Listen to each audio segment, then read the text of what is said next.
मजा आ रहा है। ये आज 99th सेमिनार हम ले रहे होंगे और एक एक्सरसाइज है जो कि किसी भी यूनिवर्सिटी या कॉलेज में हम जाते हैं तो सबसे पहले करते हैं, जो कि होता है कि एनर्जी चेक कर लेते हैं एक बार बच्चों में कितनी है।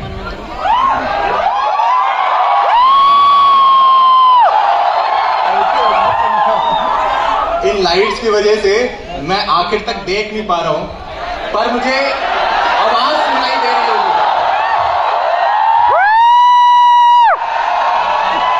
तो सबसे पहले ये नंबर 1 पे आ रहा था थापर यूनिवर्सिटी, सबसे ज्यादा एनर्जी पे।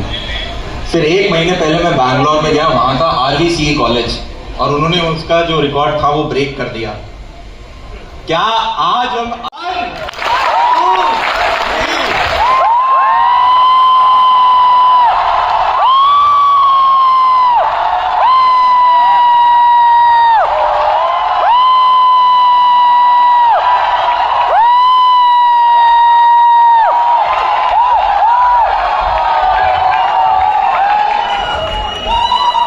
बहुत डिफिकल्ट हो रहा है।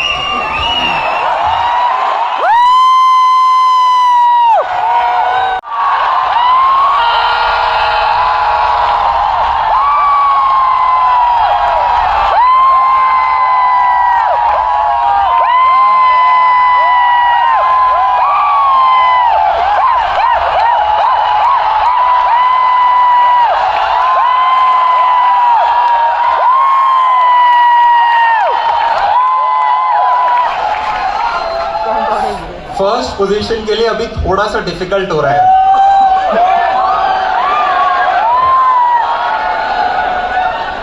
देखो थापड़ से लाउड था।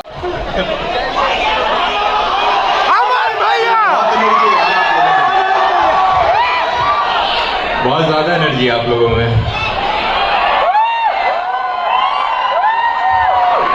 अब इन्होंने मुझे कुछ 1 से 1.5 घंटा दिया है आप सभी लोगों के साथ, और मैं कोशिश करूंगा कि कुछ चीज़ें आपके साथ शेयर कर पाऊँ, और उनमें से जो जो आपको ठीक लगे वो आप अपने साथ लिख के चले जाना, और आई होप आप अपने जीवन में आगे उसे इम्प्लीमेंट करके अच्छी बड़ी ऊंचाइयों पे जा रहे हो। तो स्टार्ट करते हैं स्टोरी टेलिंग के साथ। और स्टोरी टेलिंग है जो मेरी पिछले 7 साल की जर्नी रही है, उसमें कहाँ कहाँ पे क्या क्या घटे आए। अब आ रही है आवाज? आवाज नहीं आ रही? Check check check. आ रही है? लास्ट तक आवाज आ रही है? और अब आ रही है आवाज लास्ट तक? आ रही है? चलो ग्रेट, बहुत बढ़िया। शुरुआत करते हैं। और यहाँ पे कॉलेज के प्रोफेसर्स भी बैठे हैं। जितने प्रोफेसर्स बैठे होते हैं उतना नाप नाप के बोलना होता है। नहीं बोल सकते हैं लवली। तो 2015 के अंदर यार मेरा इंजीनियरिंग कॉलेज जो था फर्स्ट ईयर स्टार्ट हुआ था, और एक चीज़ जो मैंने पिछले 7 सालों में देखी है वो ये कि जितनी एनर्जी हमारे अंदर कॉलेज के अंदर होती है, जितनी फायर होती है बेले के अंदर कि यार हाँ मेरे को कुछ अलग करना है, मेरे को कुछ डेल्टा अलग लेकर आना है। डेल्टा है डिफरेंस आपके और बाकी लोगों के बीच में। तो बंदा फर्स्ट ईयर के अंदर आता है इस सोच के साथ कि यार मैं नए नए दोस्त बनाऊंगा, नई नई चीज़ें एक्सप्लोर करके देखूंगा, शायद मुझे कुछ ऐसी चीज़ मिले जिसके ऊपर मैं काम कर रहा हूँ, शायद मुझे कोडिंग में ही बहुत ज़्यादा मन लग जाए, क्या मैं प्लेसमेंट्स बहुत अच्छे निकाल सकता हूँ। आप में से कुछ होंगे जो गवर्नमेंट जॉब्स के पीछे, यार मेरे को UPSC निकालना है, SSC निकालना है, CGL निकालना है, मुझे ये बेल्ट की जॉब चाहिए। मुझे यहाँ पे कितने हैं जो कि गवर्नमेंट जॉब्स के लिए पढ़ाई कर रहे हैं? कितने हैं जो गवर्नमेंट जॉब्स के लिए पढ़ाई कर रहे हैं? कभी भी किसी को मत बताना कि गवर्नमेंट जॉब की तैयारी कर रहे हो, हाथ नीचे कर लो, ठीक है? वरना यही आस पड़ोस के दोस्त 2nd year, 3rd year, 4th year, college के बाद तक पूछते रहेंगे भाई क्या हुआ, नहीं हुआ, ओहो कोई नहीं यार, तेरे में दम है यार, तू अगले साल निकाल लेगा। कभी स्पेशली सरकारी वाले, कभी किसी को मत बताओ कि मैं सरकारी की तैयारी कर रहा हूँ। अब नेक्स्ट वाले पर अभी बता देना कितने हैं जो प्लेसमेंट्स की तैयारी कर रहे हैं, और कितने हैं जो खुद के वेंचर्स के ऊपर स्टार्टअप वगैरह। बहुत बढ़िया, ग्रेट। कोई और तो मिस नहीं हो गया? सारे सेक्टर कवर कर लिए, सरकारी, कॉर्पोरेट और खुद का करने वाला। फर्स्ट ईयर में कितने हैं? Second year? सेकेंड ईयर ज्यादा है। Third year? थर्ड ईयर और ज्यादा है। Final year?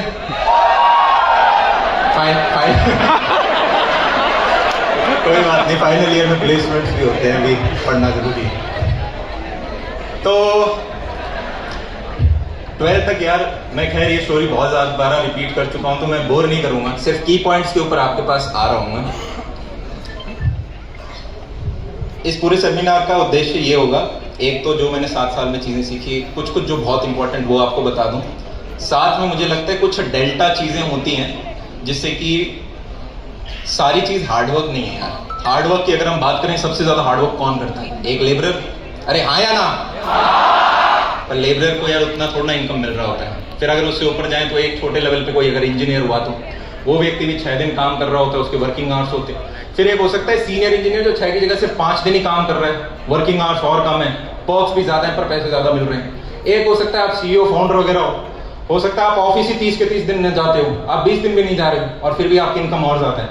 तो हमें ये समझ में आ रहा है कि सिर्फ हार्डवर्क नहीं होता, एक डायरेक्शन भी होती है कि आप किस डायरेक्शन में अपना हार्डवर्क इनपुट डाल रहे हो। अरे हाँ या ना? तो उस डेल्टा के बारे में भी बात हम कर रहे होंगे। और एक डेल्टा मेरा ये भी मानना है कि जीवन में सिर्फ देखो 3 चीज़ें बहुत इंपॉर्टेंट हैं जो मेरे को समझ में आई हैं। अभी हम सारे 18, 19, 20 साल के हैं, पर आज से 5 साल 6 साल बाद आप सब लोग 25 साल के करीबन के हो जाओगे। यस और नो? तब हमारे मम्मी पापा तो हमें फंड नहीं कर रहे होंगे, हम खुद कमा रहे होंगे। यस और नो?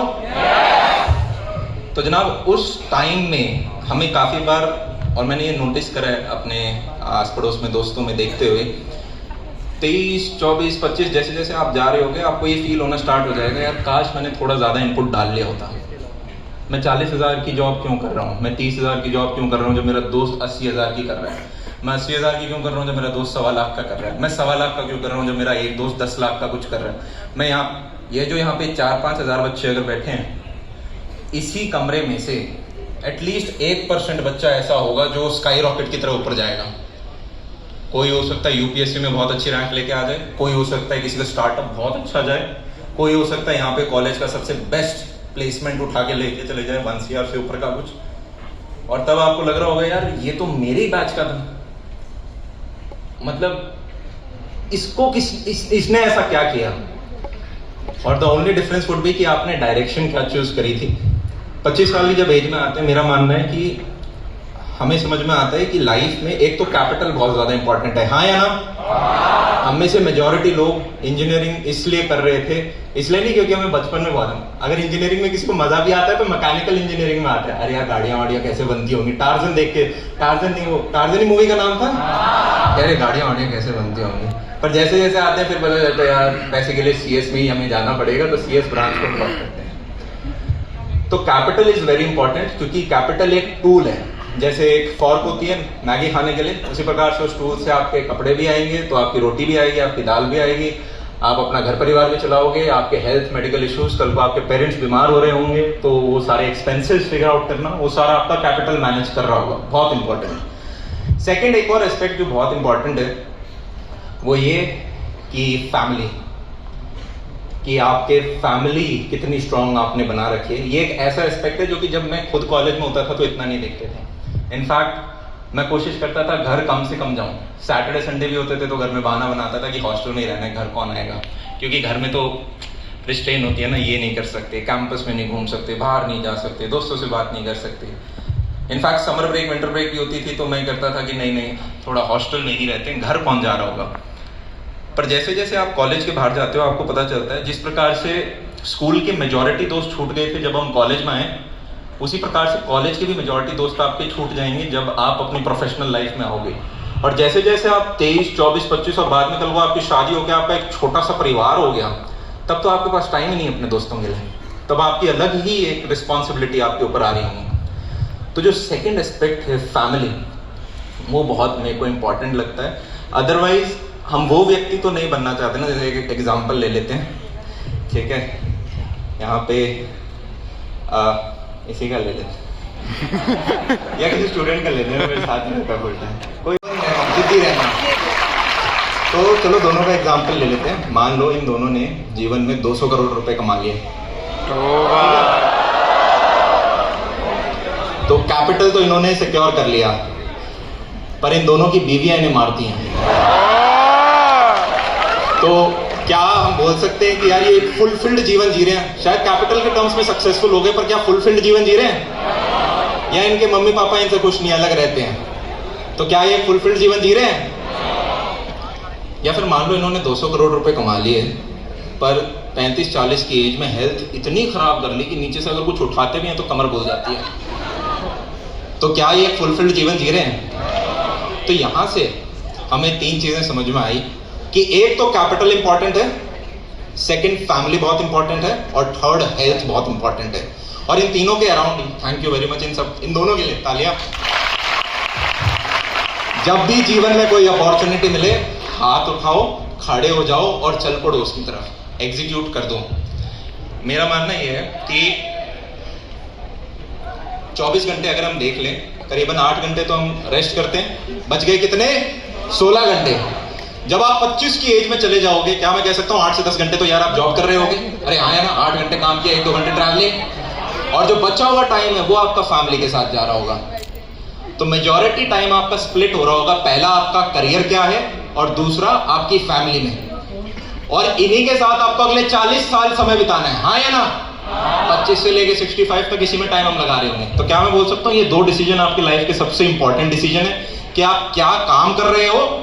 और देखो बाकी सारे रिश्ते तो भगवान बना के देते हैं, एक रिश्ता आप भी करते हो, ठीक है? तो वो रिश्ता आपके किसके साथ हो रहा है? अगर आपने 2 डिसीजन ठीक सिक्योर कर लिए तो ये भी किसी प्लेसमेंट क्रैक करने से छोटी की चीज नहीं है। क्या मैं ये चीज समझ आ रही है? एक छोटा सा एग्जांपल, हमारे इंडियंस की यार सबसे स्ट्रांग चीज जो मुझे लगती है वो ये है कि हमारा कल्चर हमें ये कहता है कि हमें अपने पेरेंट्स के साथ जुड़ के रहना है। अरे हाँ है ना? हमारे माँ बाप जितना पेन, स्ट्रेस और जितनी एनर्जी लगा रहे होते हैं एक बच्चे को छोटे से लेके स्कूल पूरा कराने में, फिर कॉलेज पूरा कराने में, इतना शायद वेस्ट में नहीं होता। वो तो कह देते हैं 14 साल की उम्र में चलो बेटा अब अपने खर्चे खुद देखना स्टार्ट करो, 17-18 में तो बेटा अब तुम अलग रहो। वहां तो मम्मी पापा के साथ रहना एक इंसल्ट की सी बात है कि अभी भी अपनी मम्मी के घर रहते हो। पर यहाँ पे एक डिफरेंस है। मैं वो जो कॉलेज में यूँ सोचता था कि घर नहीं जाना है क्योंकि दोस्तों के साथ शायद या कॉलेज में ज़्यादा मज़ा आ रहा होगा, अब एकदम उल्टा व्यक्ति बन गया हूँ, क्योंकि जो पेरेंट्स हैं वो आपकी सबसे स्ट्रॉन्गेस्ट बैकबोन बनते हैं। आज के दिन भी अगर मेरी डेली जो लाइफस्टाइल है उसमें से मेरे मम्मी पापा अपना हाथ पीछे खींच लें तो मैं तो अपने काम नहीं कर पाऊँ। मैं अगर ऑर्गेनाइजेशन भी आज के दिन रन कर रहा हूँ तो मैंने अपने पापा को कह रखा है कि भाई VRS दे दो और अब टोटल इसके अंदर आओ। तो चाहे अकाउंट्स हो गया, चाहे कोई और डिपार्टमेंट हो गए, मैं कहता हूँ यहाँ पे देखो, क्योंकि धंधे में ट्रस्ट बहुत ज़्यादा ज़रूरी होता है। और जीवन में इस पूरी पृथ्वी पे 2 ही ऐसे व्यक्ति हैं जो आपका कभी बुरा नहीं चाहेंगे, और वो हैं आपके पेरेंट्स। वही ऐसे व्यक्ति होंगे जिनको आपकी सक्सेस में जेलसी नहीं होगी। सच बात है पर थोड़ी कड़वी लग सकती है। 3 इडियट्स हम सब ने देखी थी। दोस्त के अगर बुरे नंबर आए तो बुरा लगता है, पर दोस्त टॉप कर जाए तो बहुत बुरा लगता है। इसी प्रकार से पर आपके जो पेरेंट्स हैं ना उन्हें बहुत अच्छा लगेगा जब भी आप जितना टॉप जाओगे वो तो यूँ कहीं बेटा और थोड़ा सा और कर ले। सचिन तेंदुलकर कहते थे, मेरे एक कोच थे और वो मेरे से कभी सेटिस्फाइड नहीं, मैं सेंचुरी मार के आ जाऊंगा तब भी कमियां निकालेंगे, क्योंकि वो चाहते हैं कि थोड़ा सा और इम्प्रूवमेंट हो जाए। वहीं दोस्तों का वो कहेगा अरे यार पढ़ रहा है तू, है पढ़ रहा है भाई, ये पढ़ाई कर रहा है भाई, देख ले इसको, सांप पढ़ रहा है। तो एक नेटफ्लिक्स पे डॉक्यूमेंट्री है, उसका नाम है व्हाट द हेल्थ, आप जरूर देखना उसे, अगर आपको कहीं से दोस्त का सब्सक्रिप्शन ले ला के, नहीं तो कहीं इधर उधर मिल जाए। व्हाट द हेल्थ बड़ी इंटरेस्टिंग है, और उसके अंदर एक दो फैक्ट्स थे, मैं शायद परसेंटेज एकदम एक्यूरेट ना बताऊं। डायबिटीज और कैंसर ये ऐसी बीमारियां होने वाली हैं आने वाले समय में, स्पेशली जैसा हम खाना खाते हैं, ठीक है, जितना हमारे चारों तरफ पॉल्यूटेंट्स हैं, डायबिटीज और कैंसर। आप अपने लेफ्ट में एक व्यक्ति देख लो, आप अपने राइट में एक व्यक्ति देख लो, इनमें से एक को तो आई गेस डायबिटीज या कैंसर में से एक है, ये प्रोबेबिलिटी है। लगभग 30% होंगे आने वाले टाइम में, और करीबन 25% ही कैंसर का उन्होंने स्टार्ट दिखाया था। तो जीवन पहले ही मार दो अपने दोस्तों को लेफ्ट राइट देख के, तेरे होएगी।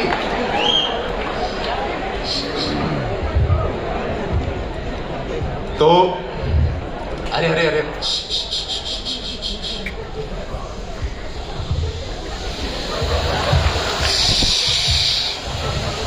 यार, ये बताओ कॉलेज के बाद टाइम करने का मौका मिलता है ना? तो एक तो बड़ा गड्ढा हो गया 25% का, एक बड़ा गड्ढा हो गया करीबन 30-35% का। और आज के दिन हम काफ़ी सारी चीज़ें, स्पेशली हमारे टीवी शोज हो गए, मूवीज़ हो गए, ये काफ़ी वेस्ट की सी आती हैं, अरे हाँ ना, हॉलीवुड से इंस्पायर्ड होते हैं, तो ज़्यादा अफेक्ट करती हैं। और यहाँ पे एक चीज़ को आपको बड़ा ध्यान रखना है, इस एरा को इंफॉर्मेशन एरा भी कहा जाता है, डिजिटल एरा भी कहा जाता है। आज के दिन आपके पास इतनी इंफॉर्मेशन है कि आप डिसाइड कर सकते हैं मुझे इस कल्चर से ये चीज़ अच्छी पिक करनी है, मुझे इस कंट्री से ये अच्छी चीज़ पिक करनी है, मुझे इस रिलीजन का ये चीज़ अच्छा लग रहा है, और आप अपना खुद का एक कस्टम बना सकते हो जो आप और आपकी फैमिली इंप्लीमेंट कर सकते हो। अरे हाँ या ना? कोई चीज़ दिल पे मत लेना, पर ऐसे कंट्रीज हैं जहाँ पर आप मल्टीपल शादी अगर करते हो तो कोई दिक्कत नहीं है, पर अगर आप वो सेम चीज करो तो शायद आपके फैमिली में वो अलाउड ना हो। हाँ या ना?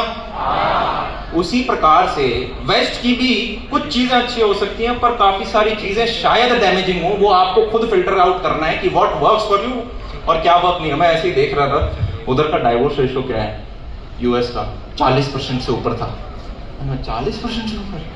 फिर एक कंट्री मिली मुझे लग्जमबर्ग करके, उसका 70% से ऊपर। मैंने कहा कर क्यों रही है शादियां, इन्हें तो पता है होना है। मतलब अगर आपको पता हो कि भाई यहाँ से उठ के मैं उस गेट तक जाऊंगा तो पक्का 50% प्रोबेबिलिटी है कोई मार देगा, आप जाओगे वहां तक? और यहाँ पे दुनिया और डॉक्टर चिल्ला चिल्ला के बोल रहे हैं 25% तो ये बीमारी 25% में तो यहाँ फंसोगे, 33% इसमें फंस जाएंगे, और वेस्ट का डाइवोर्स और पकड़ के लिया और 40% इसमें फंस जाएंगे। तो 3 गड्ढे स्किप कैसे करेगा एक इंडिविजुअल? मान लो यहाँ पे एक व्यक्ति है, बहुत अच्छी पढ़ाई कर रहा है और उसने बहुत बढ़िया सा प्लेसमेंट ले लिया, माइक्रोसॉफ्ट, गूगल, फेसबुक, किसी के कंपनी, अमेजोन के अंदर अच्छा पैकेज ले लिया, 1-2 साल काम किया, फिर कहा मैं बाहर जाके एमएस करूंगा। बाहर जाके अच्छे से एमएस करके उधर और बढ़िया नौकरी उसने पकड़ ली, वो 25, 28, 30, 33, 35 का हो गया, और 35 में हो गया उसका क्या, डाइवोर्स। तो उसने जितना भी पैसा कमाया बेड़ा कर बाद में सारा किस में लगा देगा, लीगल में, लॉ सूट के अंदर, और अकेला बैठा होगा 35 की उम्र में, सोच रहा है क्या है, ठुकरा के मेरा प्यार, मेरा काम देख ही नहीं पाए। मुझे लगता है दोनों जेंडर्स के लिए होना चाहिए, बट ठीक है चलो जैसा है। तो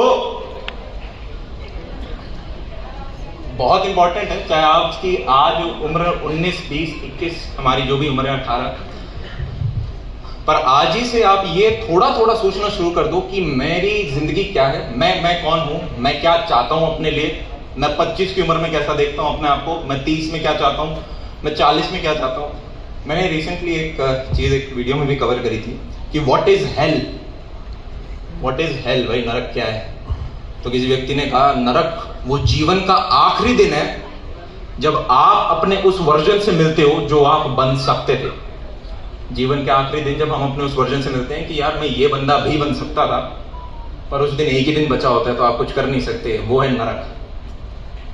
आज से 20 साल 30 साल बाद आपको सबसे बुरा उन चीजों के बारे में लग रहा होगा जो आपने नहीं करी, उन चीजों के बारे में नहीं जो आपने कर दी, उन चीजों के बारे में लग रहा हो। किसी ने वॉरेन बफेट से पूछा था आपकी आज तक की सबसे खराब इन्वेस्टमेंट कौन सी है, तो वॉरेन बफेट ने कहा मेरी सबसे खराब इन्वेस्टमेंट वो नहीं है जो मैंने कर दी हो जिसमें थोड़ा बहुत नुकसान हो गया, सबसे खराब इन्वेस्टमेंट वो है जहां पे मुझे पता था ये मुझे करनी चाहिए पर किसी भी कारणवश से मैंने उसमें पैसा नहीं डाला।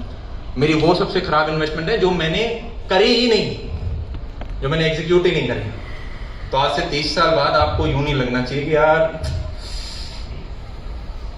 उस टाइम था, कर लेना चाहिए था। समझ रहे हो? हमारी जब हम 11th-12th में होते थे ना, तो स्कूल के अंदर वो होता है ना, एक आवाज, हर क्लास की एक आवाज होती है, ठीक है, मतलब कुछ ऐसी आवाजें तो निकालनी भी बड़ी मुश्किल है। जब हम शायद नाइन्थ और 10th में थे। एक हमारी क्लास में लड़का होता था संदीप नाम करके, वो एक आवाज निकालता था uh, yes sir, no sir, okay, हर एक चीज में अर लगाता था वो। तो पूरी क्लास उसे मिमिक करने लग गई थी, मतलब ऐसे ही लहजे में आ गया था वो। फिर जब हम 11th-12th में आए तो ये तो भेड़ी वाली आवाज होती है ना, वो अब तो मेरे से निकलेगी भी नहीं। हाँ, वो टीचर गया और बाद में वो स्टार्ट। फिर बीच में मेंढक भी बने थे हम कुछ समय के लिए, ठीक है। फिर वो जीप से एक आवाज, वो ऐसे करके बस यार प्रोफेसर्स बैठे हैं तुम लोग। फिर बीच में वो भी एक गाना आया था ना, जहाँ पे वो टेबल पे आप करते हो, हाँ, तो वो सारे बड़े मजे आते थे। कॉलेज में और कर सकते हैं। तो अब आते हैं नेक्स्ट चीज़ के ऊपर। कॉलेज के अंदर जब मैं आया तो स्कूल में बड़े शर्मीले थे, तो ये सोचा कि कॉलेज में आके शर्माहट को कैसे हटाएं। किसी ने कहा शीशे में बोलो। अब जब शीशे में बात करनी स्टार्ट करी, बड़ा क्रीपी लगता है, खुद से बात करना है क्या, कैसा अजीब सा लग रहा है। फिर एक और उपाय ये था कि जैसे हम सब बता देते हैं कि यार इसने इस मूवी के अंदर बड़ी खराब एक्टिंग करी, ये एक्ट्रेस ने अच्छा काम नहीं किया, ऑल्दो चाहे हमें एक्टिंग बिल्कुल ना आती हो, पर हम अगले को जज कर लेते क्योंकि हमने बहुत सारी मूवी देखी है। इसी प्रकार से जब आप अपने खुद का वीडियो शूट करके और उसे खुद देखते हो तो आपको कमियां दिखने लग जाती हैं, क्या। और जब आप बार बार देखते हो तो फिर आप इंप्रूव कर सकते हो उसके अंदर। तो उस चीज़ के साथ मैंने सोचा कि इस चीज़ के ऊपर वीडियो बना सकते हैं अपने से। कॉमेडी वगैरह ये सब तो होगा नहीं, तो जो उस टाइम आता था 12वीं का पेपर देके आए, उसी के ऊपर बनाना स्टार्ट किया। और बैक इन 2015 यूट्यूब को देखा जाता था जैसे 2019-20 में टिकटॉक को देखा जाता है। इसका एक उदाहरण मैं इस प्रकार से दूंगा। कॉलेज का फर्स्ट ईयर है, बड़े ऐसे 5 व्यू, 10 व्यू, 15 व्यू। एक इंट्रोवर्ट के लिए सबसे एम्बैरेसिंग चीज़ पता है क्या होती है? उसके पेरेंट्स को पता चल जाए कि उसने कहीं पे वीडियो बनाया है, उसके माँ बाप देख लें वीडियो में, कहीं इनको कैसे पता चल गया 5 तो व्यू आ रहे हैं, और वो 5 मेरे ही होते थे। रिफ्रेश करके देख रहा हूँ कितनी बार, पर शायद पता नहीं क्या तुक्का लगा, मम्मी ने मेरा ही नाम सर्च कर रही थी क्या, उन्होंने कहा चलो ठीक है बेटा बनाया करो। मैं इतना क्लास का एक वो भोला बच्चा नहीं होता जो बचपन से ज्यादा भोला जितना भोलना नहीं चाहिए। तो मेरे पापा को बड़ी टेंशन होती थी कि यार इसका जीवन में बड़े होकर नुकसान कर देंगे लोग, इसको थोड़ा सख्त बनाना पड़ेगा। पापा क्या करते थे, जब मैं छोटा था पड़ोसियों के बच्चे ले लेकर आते थे घर के अंदर और बोलते थे अब इसको लड़ाई कर इससे, लड़ाई कर इससे। और मैं कहता था पापा इसको मारूंगा तो इसको लग जाएगी, इतने में अगला मार देता था। पापा ने कहा एक बार की सही की बात है, मैंने कहा अगले को लग जाएगी, वो छोटा सा बैट था उसने बैट की देके मारी मेरे। फिर पापा ने कहा इसको स्पोर्ट्स में डालते हैं, स्पोर्ट्स में हारेगा जीतेगा एग्रेशन आएगा। क्रिकेट, फुटबॉल, टेनिस में से टेनिस पिक किया क्योंकि उसमें कम लोग रिक्वायर्ड है खेलने के लिए। तो लगभग 7-1 साल हमारे घर के अंदर सिंपल है, कोई बच्चा अगर पैदा हुआ है या तो उसको स्पोर्ट्स में भेज देंगे या फिर उसको बेल्ट की जॉब, आर्मी में जा, पुलिस में जा, इसके अलावा और कुछ नहीं। तो मेरे एक जीजा जी थे जो कि इंडियन टीम में आए, तो बस उसके बाद सारे स्पोर्ट्स के अंदर, और उसके बाद आर्मी, और उसमें सब हैं तो सब उसी डायरेक्शन में। तो 7 साल खेला। पापा का बस एक शर्त होता था, खेलो तब तक बस मैथ्स और इंग्लिश में अच्छे नंबर आने चाहिए। पापा ने कहीं किसी सेमिनार में सुन लिया था कि अगर आपकी मैथ्स और इंग्लिश ठीक है तो आप कोई भी एग्जाम क्रैक कर सकते हो, चाहे वो कैट हो चाहे वो सरकारी एग्जाम है, सब में मैथ्स और इंग्लिश ही पूछते हैं। तो जैसे 10th में पहुंचे पापा ने कहा कि बेटा रॉजर फेडरर आप बनोगे नहीं, लेंडर पेस मुझे बनाना नहीं। मतलब आप 7 साल से खेल रहे हो और फिर लेंडर पेस तो हमारे लिए बहुत बड़ी, एक इंडिया के सबसे फाइनेस्ट प्लेयर, सबसे इतने सालों से खेल रहे हैं। तो पापा के थोड़े विजन लंबे थे, बड़े थे। तो पापा ने कहा बेटा स्पोर्ट्स खेलना चाहते हो या पढ़ाई करना चाहते हो इंजीनियरिंग की? मैंने कहा पापा स्पोर्ट्स खेलना है। पापा ने कहा ठीक है बेटा इंजीनियरिंग कर लो। फिर 11th-12th के अंदर थोड़ा बहुत रगड़ा खाया, वही बसों के चक्कर काटो, ट्यूशन व्यूशन लेने के लिए एक बड़ी कोचिंग लो, स्कूल में जाओ, लॉन टेनिस सारा छुड़वा दिया था। फिर आईआईटी के अंदर एडमिशन हुआ नहीं। और जब आईआईटी के अंदर एडमिशन नहीं हुआ तो भाई मैं तो रोया बैठ के। मैं यूजुअली कम ही रोते हैं, लड़के वगैरह वैसे ही छुपा हुए रहते हैं, पर उस दिन मैं घर में रो दिया। फिर मम्मी ने देखा, मम्मी परेशान हो गई। मम्मी ने कहा गाँव वगैरह घूम के आ जा 7-8 दिन और ड्रॉप ईयर ले लियो।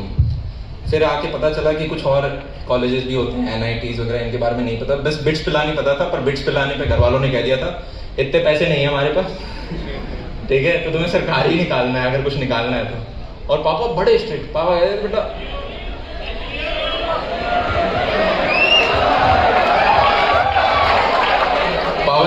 से कह रखा था कि बेटा कॉलेज तक पढ़ाऊंगा, उसके बाद बाहर निकाल दूंगा कहीं तो मतलब बचपन से ऐसा खौफ डाल रखा है। ठीक है।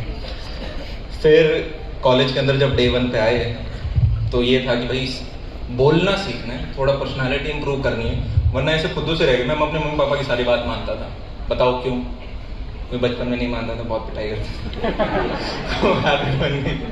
पापा का खौफ ही बहुत था और मम्मियाँ तो ऐसे कर लेते। तो कॉलेज का डे 1 और यही कॉलेज का डे 1 और आदत से मजबूर मैं फर्स्ट बेंच पे जाके बैठ गया। सीनियर्स आए, बड़े कूल लगते हैं डे 1 पे क्योंकि उनको ड्रेसिंग सेंस आता है, हमें नहीं आता। वो आए और बोले अच्छा, वो फ्रेशर्स पार्टी के लिए आते हैं क्योंकि उसमें थोड़ा बच जाता है कमीशन। तो बोले भाई क्लास का सीआर कौन बनेगा? मैंने कहा, मैंने एकदम से हाथ उठा दिया, पीछे मुड़ के देखा क्लास में किसी ने नहीं उठा रखा था। मैं सोच के आया था कि कुछ भी होगा हाथ उठा दूंगा, सारी अपॉर्चुनिटी ग्रैब करनी है, तो एकदम से उठा दिया, पीछे किसी ने नहीं उठा रखा। उन्होंने कहा ठीक है तू बन जा। वो क्लास से जब बाहर गए मैंने पूछा यार सीआर क्या होता है? उन्होंने कहा क्लास रिप्रेजेंटेटिव। मैंने कहा मॉनिटर बना दिया। अच्छा। फिर दूसरा सीनियर आया, उसने भी कहा अच्छा भाई क्लास का सीआर कौन? अब इतना दम नहीं कि बोल दे मैं बन चुका हूँ ऑलरेडी। उन्होंने इतने में 2 लोगों ने हाथ उठा दिया, मैंने और एक और ने, वो रैंक ओपनर, जो सबसे ज़्यादा नंबर आ रखे थे उसके। रैंक ओपनर होता है हर कॉलेज का, ये रैंक ओपनर है इस कॉलेज का। उन्होंने कहा आओ भाई स्पीच दो। मैंने कहा यही तो नहीं आता हमें। मैंने कहा कौन कर? मैंने कहा भाई पहले तू दे दे, मैं फिर उसी में प्लस मैंने फिर ये दे। वो आया, वो इंग्लिश में स्टार्ट हो गया, भाई मैं आपको बहुत पढ़ाऊंगा, आपके कोई डाउट आएगा आप मेरे से आके पूछ सकते हो, मैं आपको नोट्स दूंगा, मैं आपके टीचरों से ये काम कराऊंगा, मैं पढ़ाऊंगा। इतने में पीछे एक बॉस की मैम थी, जितना नाम कूल है उतनी मैम बड़ी कूल थी। वो बॉस की मैम हैट पहन के बैठी थी, कोई सेंस है कॉलेज में हैट पहन के बैठना? पर पीछे एक टेबल है, उधर मस्त बैठ के ऐसे हैट, वो कहती है इधर। मैं कहा मैं आ रहा हूँ। फिर उन्होंने कहा कि तेरे को ये सब नहीं बोलना है, तू बोल तू कराएगा बंक, तू दिलवाएगा इनको बॉल फुटबॉल वगैरह ये सारी चीज़ें। मैं कहा ठीक है। मैं गया, मैं यही बोल दिया क्या मेजॉरिटी से जीता मैं? किसी ने वोट नहीं किया दूसरे को। जैसे ही सीआर बन गए फिर उन्होंने कहा भाई कॉपी रोटेट कर दो, व्हाट्सएप ग्रुप बनाना। मैंने कॉपी रोटेट कर दी, सबने नंबर डाल दिए। इस कॉपी से बड़ा एक इंटरेस्टिंग किस्सा है जो मैं आपको जब फाइनल ईयर में आया तब एक वो आपको बताऊंगा बाद में। तो जब आप हॉस्टल मैंने ले लिया था, और तो मेरा घर पास में था, तो पापा मम्मी ने भी कहा बेटा हॉस्टल में रहो, थोड़ा खुलोगे। मतलब माँ बाप कह रहे हैं हॉस्टल में रहो बेटा, थोड़ा खुलोगे, तुम घर में मत रहना। खोल देंगे वो। मम्मी ने कमरा वमरा डे 1 पे सेट कर दिया। हमें सिंगल रूम, सिंगल कमरे में एक आदमी रहता था। मैंने गेट खोला और ऐसे देख रहा हूँ ताजमहल देख रहा हूँ, या 4 साल यहाँ रहूँगा। आज़ाद परिंदे, कोई रोकने टोकने वाला नहीं। फिर उधर आपके 3-4 दोस्त बन जाते हैं जिनसे आपकी बातचीत ज़्यादा होती है, जिनके साथ आप कैंटीन में घूमते हो, इधर उधर भागते हो, हॉस्टल टापते हो, कॉलेज टापते हो, ये सारे। मैं भूल जाता हूँ यार, तुम सीटी मारते हो मैं भूल जाता हूँ मैं बोल कर रहा। क्या बोल रहा था मैं? हॉस्टल टापते हो। इन्हीं 4 दोस्तों में से एक का नाम था अग्रिम। अरे बड़ा घिस्सू। डिप्लोमेसी क्या होती है वो मैं इससे सीखा।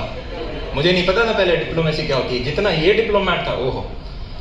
तो ये व्यक्ति 4th ईयर में आके मेरे को बोला यार अमन तू डे 1 पे खेल गया। मैंने कहा क्या बोल रहे हैं?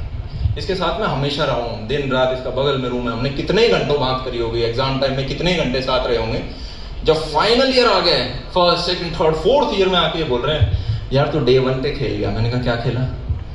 यार तेरे को डे 1 पे सबका नंबर मिल गया था। मैंने कहा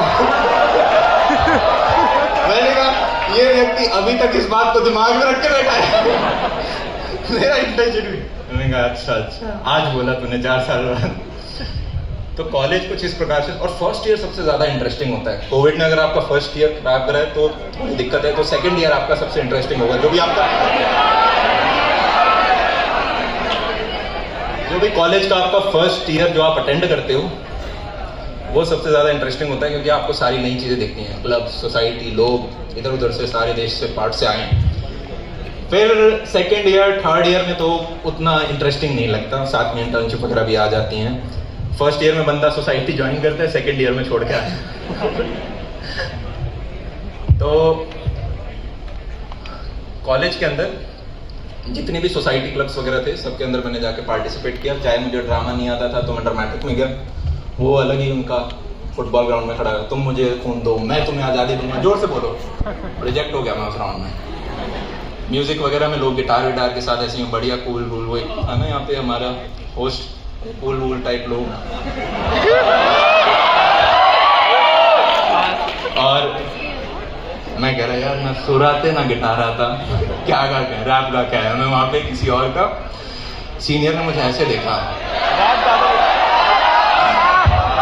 जो सुना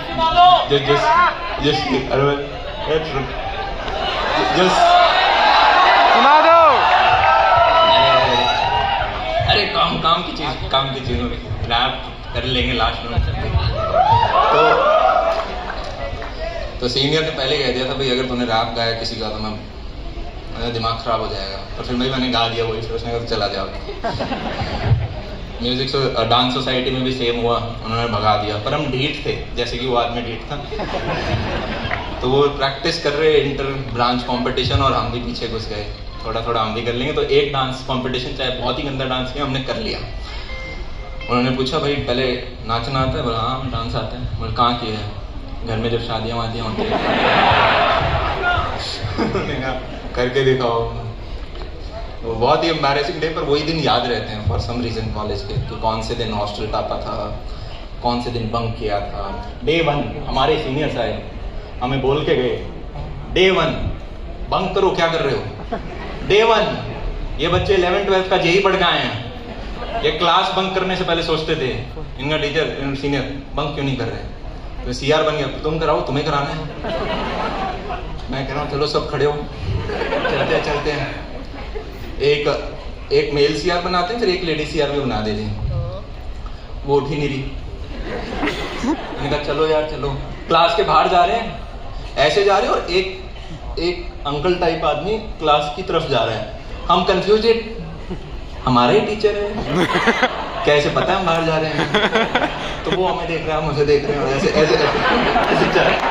क्योंकि उन्हें भी नहीं पता हम उनके बच्चे हैं क्या। अब बाहर आ गए बिल्डिंग के, अब पता नहीं बंक में करते क्या है। ऐसे करते हैं सारे लोग, क्या करना है। वो कह रहे हैं ऐसे उधर उस लेन में घूम के आओ, वो ब्लॉक घूम के आओ, ये करके आओ। मैंने कहा ठीक। तो ऐसे करते करते फर्स्ट ईयर में यूं भी था कि यार नंबर अच्छे लेके आने हैं, क्योंकि पैकेज वैकेज है ना तभी लगेंगे, तो ज़्यादा पढ़ाई कर ली उसमें, उतनी करने की जरूरत नहीं थी। मुझे अभी भी याद है मिड सेमेस्टर में 10 दिन थे, और मैं अपने दोस्त को ये कह रहा हूँ यार काश पहले पढ़ाई स्टार्ट करती होती यार, कितना अच्छा हो जाता। सिर्फ 10 दिन बचे हैं। और जब वही 7th 8th सेमेस्टर आ गए, तो जब 2-3 दिन नहीं होते तब तक तो मोटिवेशन ही नहीं आता कि पढ़ना है इसके लिए। तो ये थोड़ा ट्रांसफॉर्मेशन आया। आपके यहाँ पे कॉलेज में एक स्टार्टअप है शायद, फॉक्स ड्राइव करके, है ना? नहीं सुना? ये जूम कार की तरह है, ये आज आए थे पिक करने। तो ये बेसिकली कार रेंट्स पे आपको देते हैं। आप ही के कॉलेज के बच्चे हैं, 3rd ईयर स्टूडेंट्स हैं, और इन्होंने कुछ 7 गाड़ियाँ कर रखी हैं। तो मेरे को बड़ा अच्छा लगा कि कॉलेज, मैंने पूछा क्या करते हो, क्या कर रहे हो? बोले इन्वेस्ट कर रखा है बिजनेस में पैसा। में तो कौन सी क्लास, कौन से ईयर में? 3rd ईयर में। कहा इन्वेस्ट कर रखा है, ये थोड़ा बाद की एज में नहीं आता कि हाँ पैसा कमा लिया, अब इन्वेस्ट कर रखा है। इन्वेस्ट कर रखा है। कहा किस में? ये गाड़ी है ना, ये हमारे स्टार्टअप की है, तो इसमें हम लोगों को दे देते हैं, वो एक दिन में रह के आते हैं, दिन के 3,500 चार्ज करते हैं, अनलिमिटेड किलोमीटर्स। मैंने कहा अच्छा ग्रेट। बोले सिर्फ LPU के बच्चे यूज़ करते हैं उसे। मैंने कहा वेरी गुड। तो जनाब कहाँ पे थे? किसी को भी कोई भी डाउट आए, आपको डायरेक्शन रीडायरेक्ट करनी है मेरी बीच में जाके। कल खाने में क्या खाया था याद है? कल का तो याद हो। परसों रात को क्या खाया था? याद है? नहीं याद ना? याद है। पर मुझे ये बताओ, किसी राहुल या नेहा के साथ कभी लास्ट टाइम गए थे, क्या खाया था? क्या जानवर खा लिया था क्या? पॉइंट भी, हमें जीवन में जो बार बार रिपीट होता है वो उतना याद नहीं रहता, नए एक्सपीरियंसेस याद रहते हैं। आई होप आप सारे के सारे 100+ साल जियो, पर जो असली जहाँ पे हार्ड गोडे चल रहे होते हैं वो शुरुआत के 60 साल होते हैं, हाँ या ना?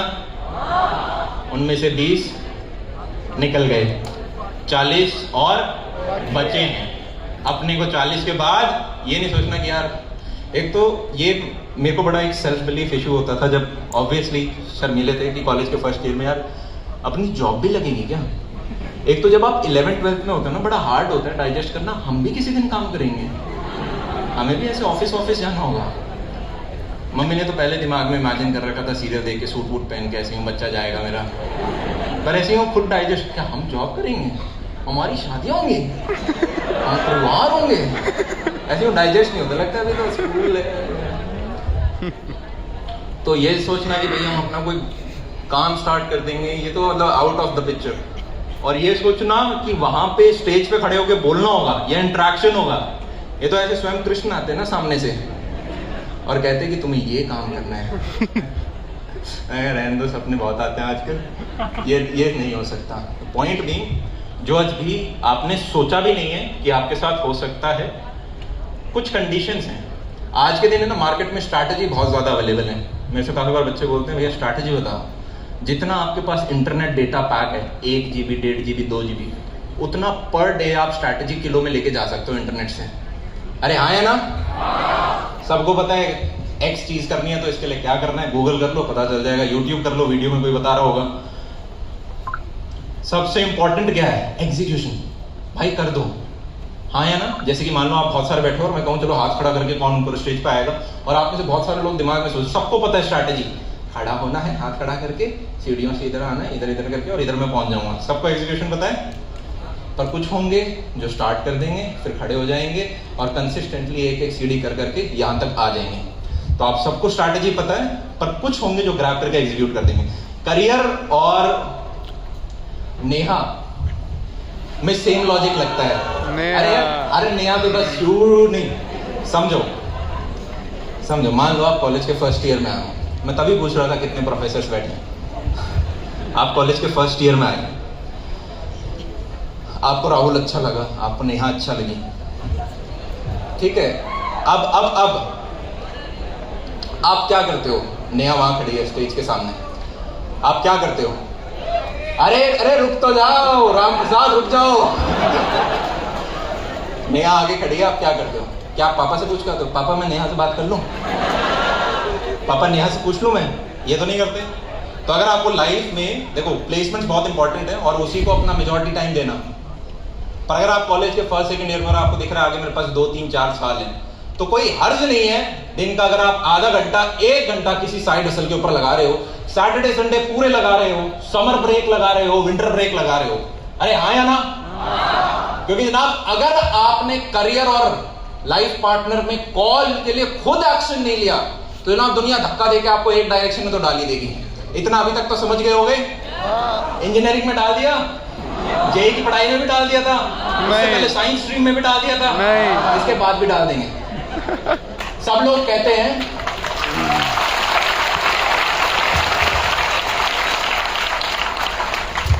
साइड हसल करने में आप हार नहीं सकते।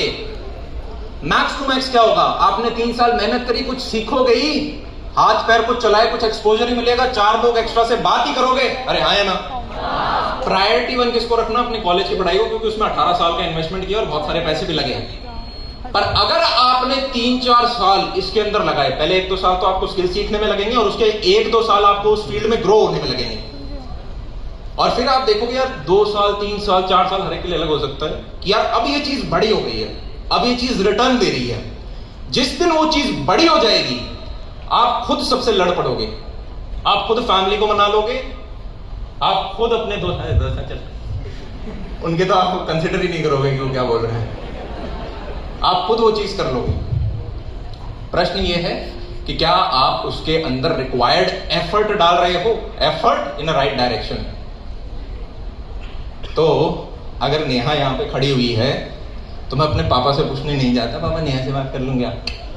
तो उसी प्रकार से अगर आपको कोई साइड हसल करनी है तो हमारा ये बहाना नहीं होना चाहिए मेरे पापा मेरे को मना कर रहे हैं, वो तो करेंगे ही क्योंकि उन्होंने तो आपको यहाँ इंजीनियरिंग करने भेजा है। अरे हाँ या ना? मुझे बच्चा मिला, मैंने पूछा यार इन्वेस्टमेंट करने के पैसे कहाँ से आए तुम्हारे पास, ये गाड़ी में इन्वेस्ट कैसे कर दिया तुमने। बोला 8 लाख के करीबन का गाड़ी था पर मेरा 1.25 लाख का डाउन पेमेंट का कहाँ से आए। तो बोला हॉस्टल में रहने का यहाँ पे कुछ 1,20,000 रुपए टाइप है, शायद इतना ही होगा। मैंने क्या किया, मैंने बाहर एक किराया रूम में ले लिया, 2000 रुपये मेरा पड़ता है। तो जो भी नेट अमाउंट बचा वो सारा का सारा मैंने उस स्टार्टअप में इन्वेस्ट कर दिया। मैंने कहा लॉस में पॉजिटिव हूँ, बोला 1.25 लाख लगाया था, 3 लाख कमा चुका हूँ। अब वो व्यक्ति कह रहा है कि मैं शायद आगे प्लेसमेंट ले लूं। उसने साइड हसल स्टार्ट करी, उसने इन्वेस्टमेंट भी करा, उसने थोड़ा कमा भी लिया, पर उसने कहा मेरे को स्टेबिलिटी ज्यादा चाहिए। पर क्या उसे पिछले 3 साल में कोई नुकसान हुआ? अरे अगले 5 महीने पढ़ के निकाल लो, अभी तो 4th ईयर पढ़ा है, 3rd ईयर 4th ईयर 2 पढ़े हैं, 1 साल पढ़ के अपना निकाल लो प्लेसमेंट। पॉइंट बीइंग उसे कुछ चीज सीखने को मिली। तो इसी प्रकार से आप भी, और एक और सेकंड चीज होती है, नेहा के केस में काफी बार बोला जाता है बेटा एक बार पहले जॉब पकड़ लो, उसके बाद कुछ भी कर लेना। तो इसको भी एक और एग्जांपल से समझने की कोशिश करूं। मान लो यहाँ पे नेहा खड़ी हुई है और आप कॉलेज के 1st ईयर में हो, क्या 4 साल बाद भी नेहा वहीं खड़ी रहेगी? क्या आपको लगता है नेहा आपका इंतजार कर रही है? नेहा तो चली गई। तो अपॉर्चुनिटीज, आपकी जो टाइमिंग है, टाइमिंग बहुत ज्यादा इंपॉर्टेंट होती है। और काफी सारे ऐसे डोमेन्स होते हैं जहां पे आपको लगता है यार अभी ये चीज उठ रही है, मुझे इसमें जंप करना चाहिए या शुरू करना चाहिए। ठीक है, जैसे मैं बता रहा था 2015 के अंदर यूट्यूब को एज अ टिकटॉक देखा जाता था, 2020 में देखते थे। उसका एक एग्जांपल देता हूँ मैं। तो 1st ईयर में बैठा हूँ, एक क्लास में एक लड़की, वो ऐसे आई, मैं वहाँ खड़ा हुआ हूँ। एक तो व्यू नहीं आते, 10-15 व्यू आते उसमें। अमन, मैंने कहा हाँ। तो यूट्यूब पे वीडियो बनाते हो? मैंने कहा हाँ। वो ऐसे देख रही है, मुड़ी और चली गई। मैंने कहा क्या इतना घटिया काम कर रहे हैं क्या कुछ? मतलब इतना खराब काम है क्या कुछ? पॉइंट बीइंग, शुरुआत में जब भी आप कोई चीज करोगे तो ऐसी छोटी मोटी चीजें होती रहेंगी, पर वहां एक शब्द है, वो फाउंडर मूवी अगर आपने देखी हो, मैकडॉनल्ड्स वाले की जो जर्नी पूरी बताई है, उसके अंदर लास्ट में वो एक मैसेज देता है। सबसे इंपॉर्टेंट क्या होता है? परसिस्टेंस। देखा है वो लास्ट की एंडिंग? सबसे इंपॉर्टेंट चीज ये नहीं है कि आप में टैलेंट कितना है, आपने क्या पढ़ के आए हो, क्या नहीं पढ़ के आए हो। सबसे ज्यादा होती है परसिस्टेंस। और परसिस्टेंस को अगर मैं ब्रेक करूं 2 शब्दों के अंदर, तो उसमें पहला शब्द है कॉन्फिडेंस। अगर आप एक लर्नर हो, इसको रिपीट करते हैं, मैं एक लर्नर हूं जिसके एक हाथ में कॉन्फिडेंस और दूसरे हाथ में पेशेंस। तो if you are a learner जिसके पास कॉन्फिडेंस है, कॉन्फिडेंस इसलिए कि यार अगर मैंने इस पे 3-4 साल लगाए तो कुछ बना जाऊंगा, और नहीं भी बना तो सीख जाऊंगा, काफी कुछ सीख जाऊंगा।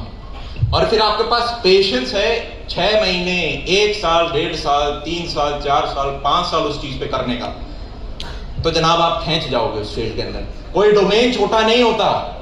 ऐसा नहीं बच्चे पूछते भैया किस डोमेन के अंदर मैं अपने अगले 2 या 3, 4, 5 साल लगाऊं। देखो यार, ऐसे इंजीनियर्स भी हैं जिनको जॉब नहीं मिलती, और ऐसे इंजीनियर्स भी जिनकी करोड़ों की जॉब है।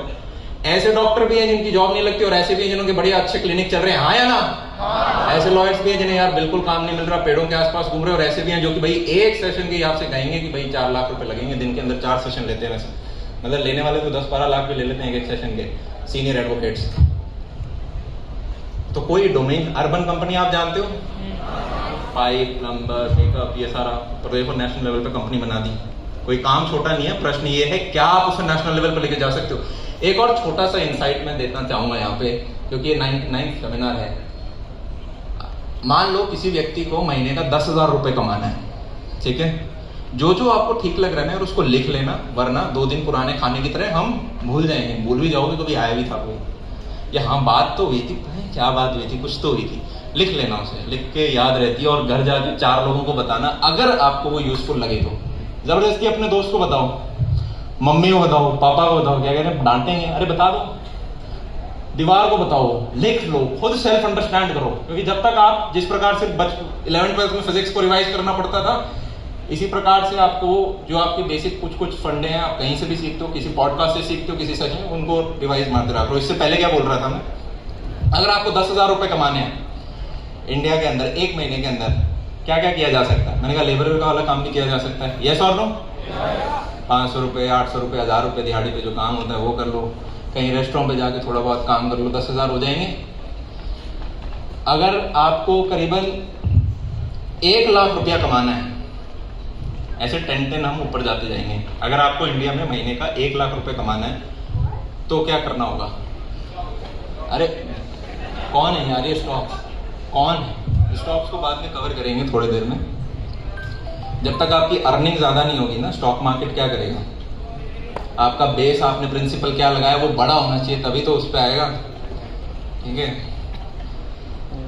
तो अगर आपको 1 लाख रुपए कमाना है, या तो आपके भाई फ्रेशर में बहुत अच्छी कंपनी में जॉब लग जाए, माइक्रोसॉफ्ट वगैरह इन तरह की, तो ये आपको लाख रुपए का बेस दे देंगे और बाकी इनका स्टॉक्स होता है। 40-50 लाख का पैकेज होता है, पर बेस तो 17-18 लाख का होता है, 1 लाख 1.5 लाख टाइप। तो एक तो तरीका है कि वहाँ लाख का पैकेज मिल गया, या फिर एक हो सकता है कि आपको किसी छोटी कंपनी या किसी कोर के अंदर आपको शुरुआत में 40-50 हज़ार रुपये का जॉब मिला, आपने 3-4 साल काम किया, फिर आप 1 लाख पे पहुँच गए, हाँ या ना?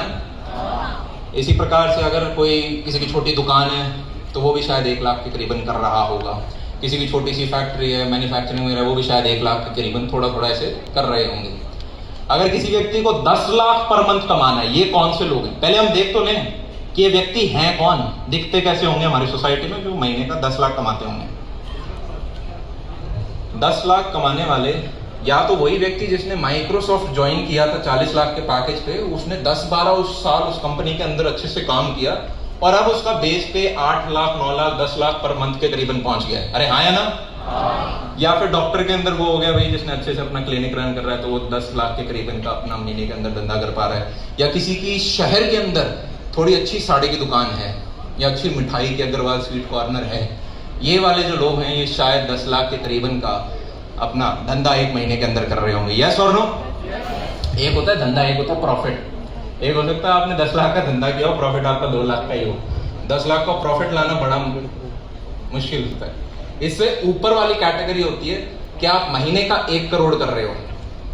अब इंडिया लेवल पे महीने का 1 करोड़ पॉजिटिव करने वाले लोग कौन हैं?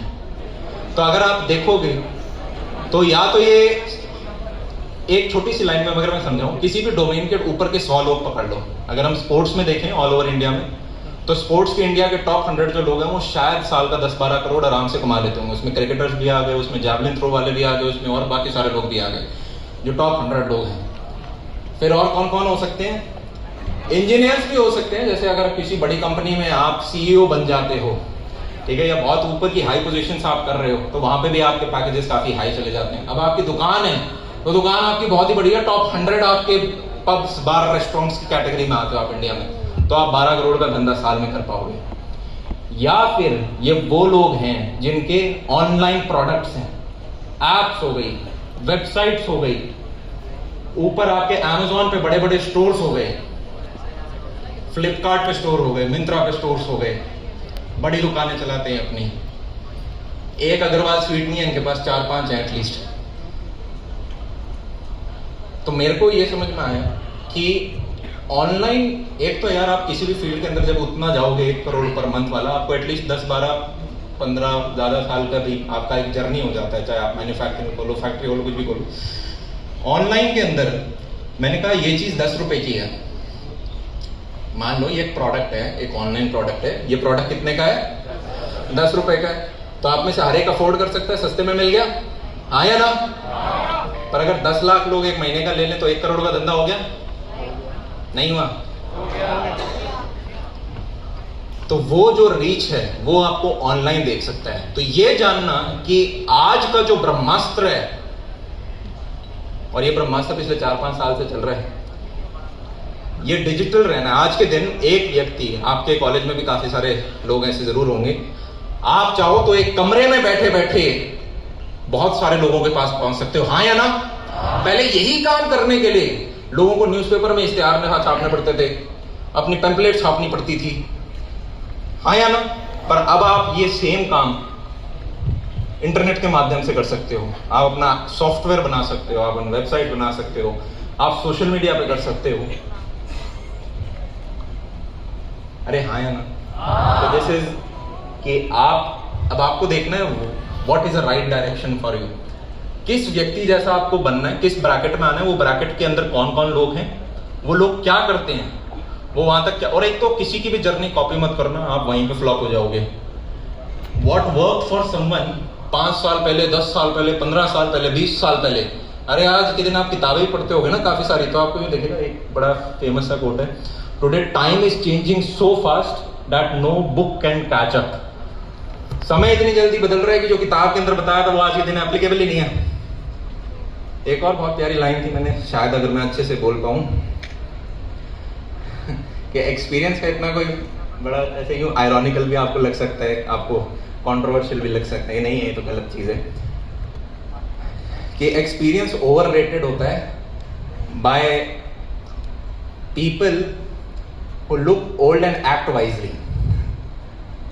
वो कहता है कि एक्सपीरियंस फायदा नहीं करेगा, क्योंकि जिस व्यक्ति का जो एक्सपीरियंस है, आज के दिन टाइम बदल गया, आज के दिन नई चीज काम कर रही है।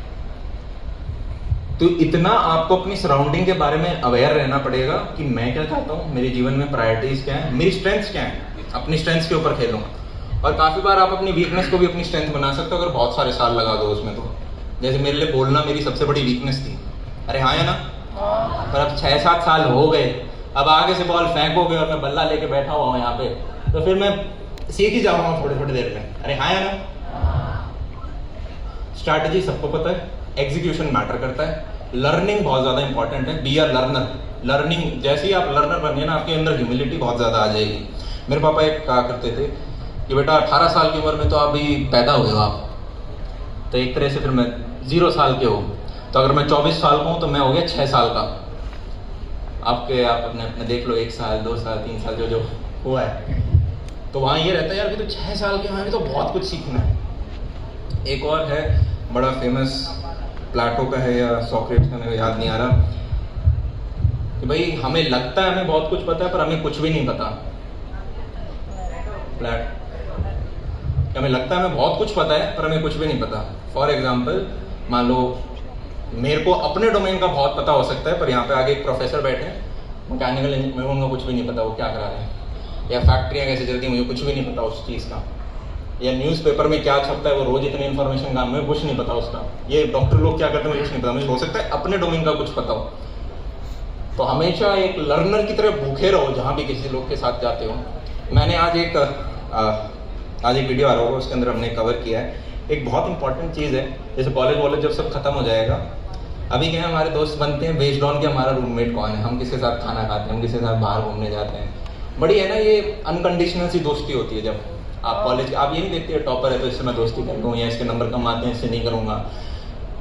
दोस्ती बड़ी अनकंडीशनल होती है कॉलेज में। जैसे ही आप कॉर्पोरेट वर्ल्ड में जाओगे या प्रोफेशनल लाइफ में जाओगे, अब आपकी दोस्ती कंडीशनल दोस्ती है। ये मेरा ये काम कर सकता है तो मैं इसका ये काम कर सकता हूँ, तो मैं इससे दोस्ती कर लेता हूँ।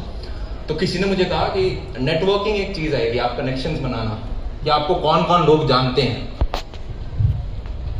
मेरे को किसी ने रिसेंटली कहा कि एक नेटवर्किंग इवेंट में जाओ। नेटवर्किंग इवेंट ये क्या होता है, इसमें कोट टाई पहन के बहुत सारे बड़े बड़े लोग आते हैं और सब एक दूसरे से मिलते हैं। और ये मुझे इतने पॉइंटलेस लगे क्योंकि ऐसा लगता है जैसे बहुत सारे नार्सिसिस्ट एक जगह पे आ गए हों। होता क्या है, ये इवेंट्स का बेसिक स्ट्रक्चर ये होता है, आगे एक बड़ा प्रोफेसर होगा, बहुत बड़ा, कोई स्टैनफोर्ड हार्वर्ड वगैरह से, या फिर कोई इंडस्ट्री का लीडर होगा, कोई CEO होगा, वो आके बीच बीच में 10-12 स्पीकर होंगे जो आके आएंगे, और बीच में ब्रेकफास्ट होता है, लंच होता है, स्नैक्स होता है, डिनर होता है, पूरे फुल डे इवेंट्स होते हैं। इन खाने के दौरान ये लोग आपस में मिलते हैं। तो मान लो जैसे ही लंच का टाइम आया, ऐसे लोग आ जाएंगे सारे के सारे, हेलो बोलेंगे नहीं, और उससे पहले business card, hello this is my business card, जानते भी नहीं। और उसके बाद स्टार्ट हो जाएंगे मैं I am the greatest, we are the greatest, इस फील्ड के अंदर we are the biggest, we are the this. ऐसा लगता है जैसे एक नार्सिसिस्ट अपनी बढ़िया सी स्पीच दे रहा हूँ। और उसके बाद नेक्स्ट व्यक्ति, this is my business card, हम ये ऐसे नेटवर्किंग नहीं होती। आप किसी से भी नहीं करने का, at the end of the day आपके पास बहुत सारे बिजनेस कार्ड होते हैं। वो सब बिजनेस कार्ड एक दूसरे, मैंने कहा मेरे पास तो है नहीं, मैं कहा मेरे को कॉल कर दो, मैं आपको वापस कॉल बैक कर दूंगा। आजकल बिजनेस कार्ड लेके कौन घूमता है। अगर आपको नेटवर्किंग करनी है, networking is not about greediness, it is about generosity. आप अगले को जाके, क्या भाई हुआ ऐसे हुआ है, आपने किसी को ईमेल किया हो, किसी को लिंक्डइन पे मैसेज किया हो बड़े आदमी को, और उसने आपका रिप्लाई ना दिया हो, अरे हाँ या ना, ये तो सबके साथ हुआ है। पर 2 कारण होते हैं इसके, एक तो है कि उसने देखा ही नहीं, और दूसरा होता है कि उसने देख लिया पर रिप्लाई नहीं दिया। क्यों नहीं दिया? क्योंकि ईमेल शायद कुछ ऐसा था, मैं ये हूं, मैं यहां पे हूं, क्या आप मेरे को ये दे दोगे, क्या आप मेरे लिए ये कर दोगे, क्या आप मुझे ये बता दोगे, क्या आप मेरी ये हेल्प कर दोगे, टेक टेक टेक, मैं इस आदमी से ये ले लूं। किसके पास टाइम है? पर उसी ईमेल को अगर आप इस प्रकार से स्ट्रक्चर करोगे कि मैं ये हूं और मैं आपको इस प्रकार से हेल्प कर सकता हूं। जैसे छोटा सा एग्जांपल, मेरे को किसी ने एक बार मेल किया कि भैया आप जो अपना कंटेंट डालते हो, मैं उसके नीचे अभी आप इंग्लिश के कुछ भी सबटाइटल्स वगैरह नहीं डालते हो, तो साउथ के जो बच्चे हैं वो नहीं देख पाते हैं, मैं आपके लिए ये काम कर दूंगा। मैंने एकदम से खोल के देखा, कौन है? किसी ने कहा आपका ये काम खराब है प्रोडक्शन का, मैं इस काम को ठीक कर दूंगा। मैंने एकदम से खोल के देखा उस मेल को। तो जब भी आपको नेटवर्किंग करनी है, पहले जनरोसिटी। आप अगले के लिए क्या कर सकते हो? किसी के पास जाओ तो बोलो यार मेरे पास ये 4 क्लाइंट हैं, ये तेरे को करियर में हेल्प कर सकते हैं, ये तेरा धंधा बड़ा कर सकते हैं। आप पहले हेल्प करो, अगला व्यक्ति शॉक हो जाएगा कि यार इतना सेल्फलेस तरीके से मुझे हेल्प कर रहा है, उसके अंदर से खुद आएगा कि मैं इसका एहसान वापस कब लौटाऊं। बजाय ये कि आप पहले ही जाकर बोलो मैं तो तेरे से ये चीज लेना आया हूं, आप पहले बोलते मैं तेरे लिए ये लेकर आया हूं। और फिर ये होता है सबसे best way of networking. College में आपका प्लेग्राउंड है, ना प्रैक्टिस कर सकते हो आप आस पड़ोस के दूसरे इधर उधर के ब्रांचेस के लोगों के ऊपर। फिर जब आप इंडस्ट्री में जा रहे हो, हमेशा याद रखना आज के दिन थोड़े रूल बदल गए हैं, ठीक है? बी वेरी काइंड, बहुत काइंड रहना जरूरी है, बहुत ज्यादा एम्पैथेटिक रहना जरूरी है। आपको अंदर बहुत ज्यादा पॉजिटिव, वो कहते हैं ना फॉरगिव योर एनिमी, बड़े से बड़े एनिमी को फॉरगिव कर दो, फॉरगेट मत करो। फॉरगिव कर दो पर फॉरगेट मत करो कि दोबारा नहीं काम करना है इसके साथ। अरे हाँ या ना? इतना बड़ा दिल रखना होगा, अदरवाइज लाइफ जो है वो एक मैराथन है बड़ी, पर इस मैराथन में बीच में हर्डल है। हर्डल रेस देखिए, छोटी सी होती है, आपको ऊपर से कूद कूद के जाना होता है, ओलंपिक्स में दिखाते हैं। उस हर्डल रेस को मैराथन के साथ जोड़ दो, ये है लाइफ। अब बीच बीच में आपके हर्डल्स आएंगे, जब भी आप हाइट पकड़ोगे, मैंने बताया ना यूपीएससी की जो लोग तैयारी कर रहे हैं अपने हाथ नीचे कर लो। जैसे जैसे आप लाइफ में कुछ बेटर करोगे या फिर आपका कुछ भी ठीक हो रहा होगा, लोग आपको पकड़ के नीचे खींचना स्टार्ट करेंगे। सेम फंडा लगता है, सेम फंडा लगता है जो 3 इडियट्स में बताया गया था कि टॉपर को देख के और बुरा लगता है। जेलेसी इज डिजायर, रिपीट कर लो, जेलेसी इज यार जेलेसी टॉपर, काश मैं भी होता, ये इतना पैसा काश मैं भी कमा रहा होता, इसके पास ये काश मेरे पास भी होती, इसका इतना बड़ा घर मेरे पास भी होता, अरे ये लड़कियों के साथ घूमते रहते हैं, काश मैं भी घूम रहा होता। मैं वो जेलेसी लगती है कभी कभी उसके अंदर। जेलेसी क्या है कि किसी फियर या इनसिक्योरिटी की वजह से आप अपने डिजायर तक नहीं पहुंच पा रहे, किसी फियर या इनसिक्योरिटी की वजह से कि शायद मेरे से नहीं होगा, या मैं नहीं कर पाऊंगा, या मैं गिर जाऊंगा, या मेरे बस की नहीं है, आप वो कर नहीं रहे हो, किसी और ने कर दिया और अब हम जेलस हो रहे हैं। जेलस नहीं होना, उस जेलस अगर हो भी रहे हो तो उसे राइट डायरेक्शन में लगाओ कि यार मैं इसको पूछ के आऊं कि यार इसने करा कैसे। पर पूछने जाओगे तो पहले उसकी हेल्प करना, तभी आपका नेटवर्किंग में आप उससे जुड़ रहे होगे। ये छोटी छोटी चीजें हैं जो हेल्प करती हैं आपको लाइफ में आगे बढ़ने में, और ये आप लर्नर रहोगे, किताबों के साथ जुड़े रहोगे। किताबें पढ़ने का एक बड़ा इंटरेस्टिंग तरीका है। अभी एक 2 लोग थे, मैं इंदौर अभी जस्ट कल या परसों IIT इंदौर में था, 98 सेमिनार था वहाँ पे, और उधर मुझे 2 लोग मिले वहीं, बड़े अच्छे अच्छे चाय के उन्होंने बिजनेस खोल रखे हैं।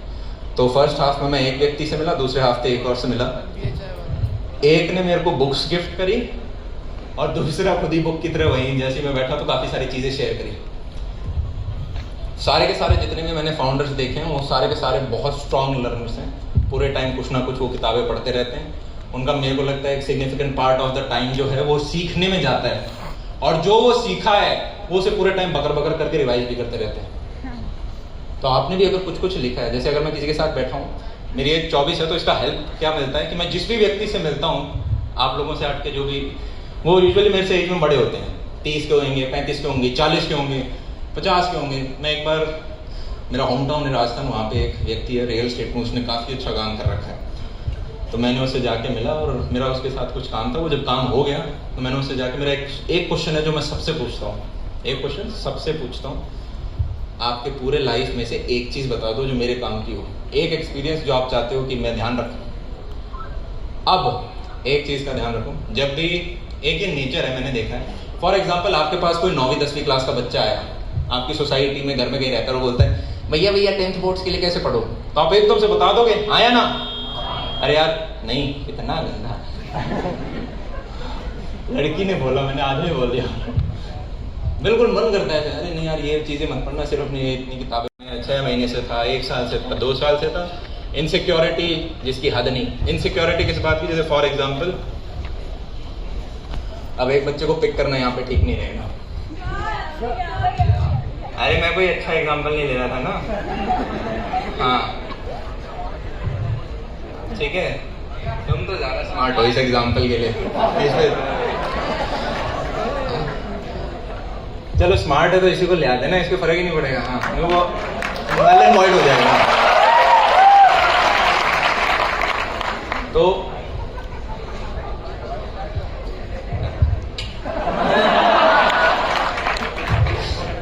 मान लो ये है एक साधारण इंडियन व्यक्ति, ठीक है। इमेजिन करो एक बार के लिए कि एक साधारण नॉर्मल व्यक्ति है। आप कॉलेज के अंदर हो, आपका भी भविष्य इतना सिक्योर्ड नहीं है, आपको पता नहीं है, आपके पेरेंट्स इतना सपोर्ट नहीं कर सकते, खुद दिख नहीं रही कि 100% पक्का अच्छी जगह जॉब लगेगी या नहीं लगेगी। होगा क्या, मान लो इन्होंने नेहा सेट कर भी ली, तो 4 महीने बाद 5 महीने बाद किसी दिन दीदी ऑनलाइन दिखी, तो नहीं लगेगा यार किसी टाइम मैं भी ऑनलाइन हुआ करता था, दीदी किसी और के साथ तो ऑनलाइन, इनसिक्योरिटी आ जाएगी, क्योंकि इन्हें लगेगा मेरे में ऐसा क्या था जो बाकियों में नहीं है। छोड़ के चली गई, बहुत बुरा लगेगा। पर अब फर्स्ट टाइम में एंटीबॉडीज बन गई हैं। अब दूसरी बार कोई आता है और कब चला जाएगा, तीसरी बार कोई आएगा कब चला जाएगा, कोई उतना दर्द नहीं हो रहा होगा। क्या चीज समझ में आ रही है? तो जब कॉलेज में देखो वो पहला एंटीबॉडी वाला दर्द होगा, पर प्रश्न ये क्या आपने अपना पहले करियर सिक्योर कर लिया है? यस और नो? वो बहुत जरूरी है, वरना आपके साथ जो आज तक हजारों लाखों करोड़ों लोगों के साथ हुआ है, ठीक है, आप रहोगे, आप अपनी कहानी बताओगे और सुनने वाला कोई नहीं होगा। आपको लगेगा दुनिया सुन रही है, कोई नहीं सुन रही, वो आगे बढ़ रही है, आप पीछे चले गए। अब मैं चाहता हूँ कुछ हम बच्चों को लेके आ पाए, कुछ डाउट वगैरह पूछ पाए।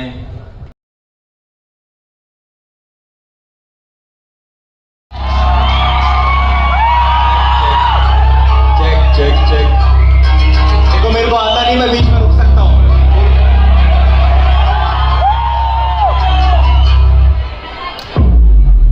कमरे में दोस्तों के साथ विचार पर आते नहीं किसी को राय विचार, फिर देख कर अपना हाल याद किए पिछले 4 साल। सामान्य रास्ता था, हाथ में बसता था, जेबी खाती और माल था, फिजिक्स में बसता था।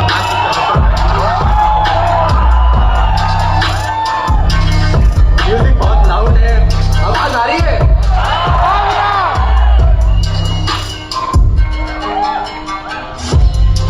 दोबारा स्टार्ट कर देते हैं, क्योंकि आप चिल्लाए मैं लिरिक्स भूल गया। मेरी आवाज आ रही थी जब मैं बोल रहा था। एक थीम बता देते हैं कि बेसिकली हम सबकी जर्नी है जो हम 10th 11th 12th और कॉलेज के अंदर आते हैं। लिरिक्स कुछ इस प्रकार से, वो शायद समझ ना आए तो मैं बता दूं, हंसना मत एक तो, ठीक है, कि भाई बैठे थे कमरे में दोस्तों के साथ, कॉलेज में बैठे थे कमरे में दोस्तों के साथ, समझ नहीं आया कैसे रैप करूं स्टार्ट, करने लगे सब मिल के विचार, पर आते नहीं किसी को राइम चार, फिर देखकर अपना हाल याद किए पिछले 4 साल। सामने रास्ता था, हाथ में बसता था, जेबें थी खाली और माल कहां सस्ता था। फिजिक्स में फंसता था, मैथ्स में फंसता था, ईडी ना आती और वेल्डिंग भी डसता था, चलता था पलता था दोस्तों के साथ, सपना था ऊंचा कि करूंगा खास है, प्यास है, सीनियर अपने साथ है, ऊंची नौकरी के राज इनके पास है। गाया चिल्लाया जोर से नचाया, पर किसी सोसाइटी में आ ना पाया। आए हाय पहला साल मेरा भाई, पढ़ना था CS ये PCM लाई, लैब सारी नकली थी, ऑटो में टकली थी, कैसी रिसर्च एक रीडिंग ना असली थी। फ्लूइड्स लैब ड्राई, मेस में दाल फ्राई, अटेंडेंस देखकर प्रोफेसर चिल्लाए। सुने किस्से और कहानी मैंने लोगों की जुबानी, जियो जिंदगी कुछ ऐसे बने दुनिया दीवानी, फिर यार कुछ याद रखे जो सभी दुनिया में पैसा कर दे सबको खराब, सच्ची यारी की ना कीमत ना कोई उसका हिसाब। एक से एक का कमीने मेरे 2 से बात जानी, उस दिन जब आया हौसला पहली बार, नॉक नॉक, दरवाजे पे नॉक किया, सालों ने पीछे मुझे मरने से रोक दिया। मैंने बोला इन्हें अंटी बंटी शंटी, इन्हें खुलस में आके तोड़े मेरी कुंडी। दरवाजा खुला लेके माँ बहन का नाम बोले, चौड़ ना दिखा यहाँ पिसे हुए हम। ये कमरे में आके मेरे रोज बैठ जाते, कभी लैपटॉप या खाना, कभी लैपटॉप या फोन नहीं तो खाना ही खिला दे। आगे बता के मुझे सपना दिखा के बोले कॉलेज में घुमाए, अपनी बाइक पे बैठा के कोई लवलिन बिचलिन की सैर कराए। तो कोई हिम्मत करके बंदी को ही हॉस्टल में ले आए। अब मैं मरने से नहीं डरता जब से मेस में है खाया। जो कुत्ता ना चबाए उसको हमने है चबाया। कोई बोले तो मरीज, कोई बोले तो तमीज। अरे भाई लोगों के बीच किस बात की तमीज।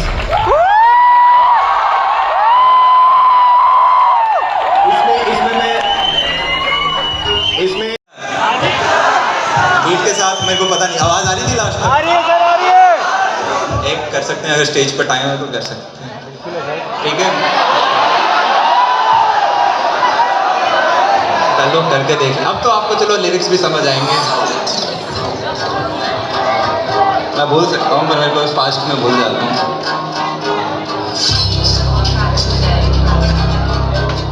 क्या स्टार्ट हो गया? नहीं मतलब जीरो से वापस स्टार्ट कर दो, मैं बीट भूल जाऊंगा कहाँ से स्टार्ट करें। और जाने मनो कैसे हो।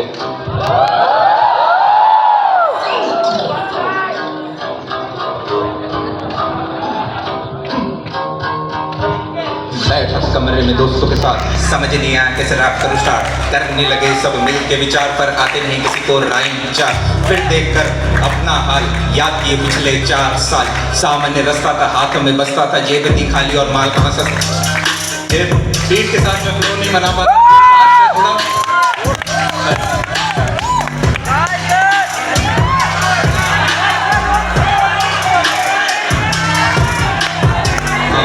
तुम्हें अपनी जुबानी 6 साल पुरानी है ये कहा। अरे यार अब बस ठीक है, छोड़ो। पहली बार कहीं बिना बीट की जगह, यार मेरे को तो बिना बीट की जगह अच्छा लगा क्योंकि एटलीस्ट एक कहानी बता पाए।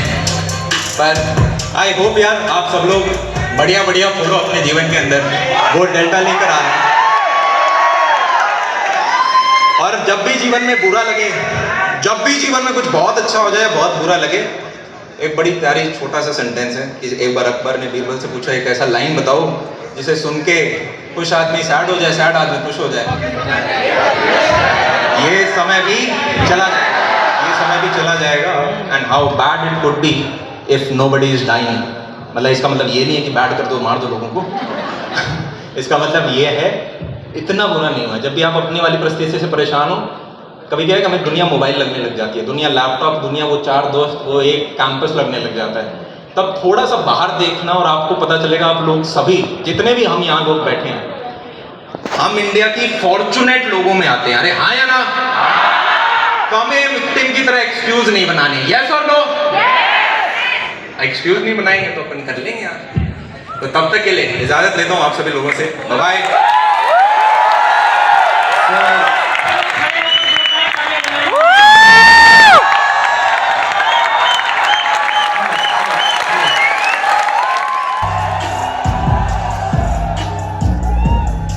तो जनाब आज हम आए हैं जलंधर पंजाब और यहाँ पर हमें मिले ये सारे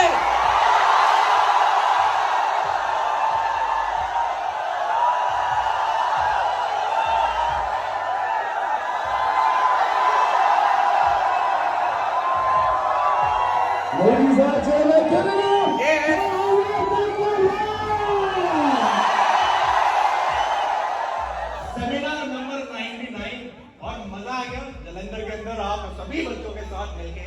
आई wish you all the very best आने वाले 4-5 सालों के अंदर। Bye, take care.